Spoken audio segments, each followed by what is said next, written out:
to me impossible that I should cease to exist, or that this active, restless spirit, equally alive to joy and sorrow, should only be organised dust, ready to fly abroad the moment the spring snaps, or the spark goes out which kept it together.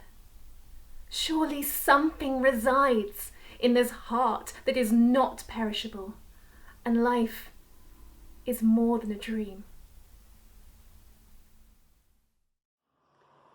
Mary Wollstonecraft cannot cease to exist. There's too much that resides in her short life and huge work to be perishable. She only lived for 38 years, but she lived like a hurricane. Born on the 27th of April in Spitalfields, London, Mary Wollstonecraft was a child of her time. The age of enlightenment, the flowering of social and intellectual reasoning of the 18th century. Yet even by the standards of these revolutionary times, Mary Wollstonecraft stood out. She rose from unpromising beginnings to become a pioneering philosopher, educational campaigner, and human rights advocate, as well as the foremother of feminism.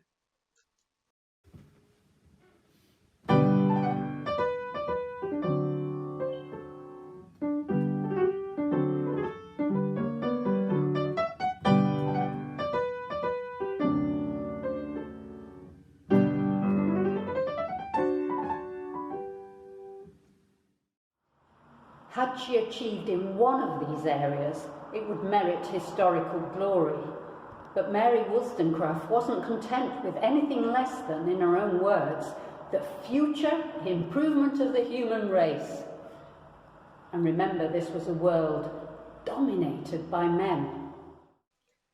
Perhaps Mary is better remembered now as the author of two extraordinary documents, published in 1790 and 1792.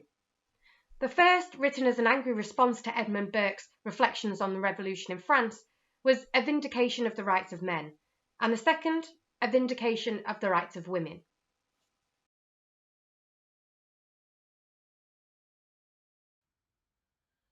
La République nous appelle, sachant vaincre ou sachant périr. Un Français doit vivre pour elle, un Français doit mourir. Un Français doit vivre pour elle, un Français doit mourir.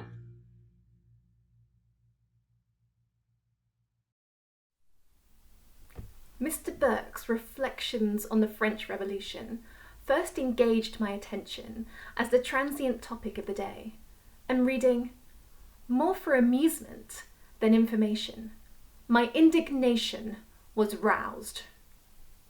Not having leisure or patience to follow this desultory writer through all the devious tracks of which his fancy has started fresh game, I have confined my strictures to the grand principles at which he has levelled many ingenious arguments in a very specious garb. The birthright of man is such a degree of liberty, civil and religious, as is compatible with the liberty of every single individual with whom he is united in a social compact. As Millicent Fawcett, the suffragist, wrote a century later. The remarkable degree in which Mary Wollstonecraft was ahead of her time is shown in almost every page of the Vindication. She claims for women the right to share in the advantages of representation in Parliament nearly 70 years before women's suffrage was heard of in the House of Commons.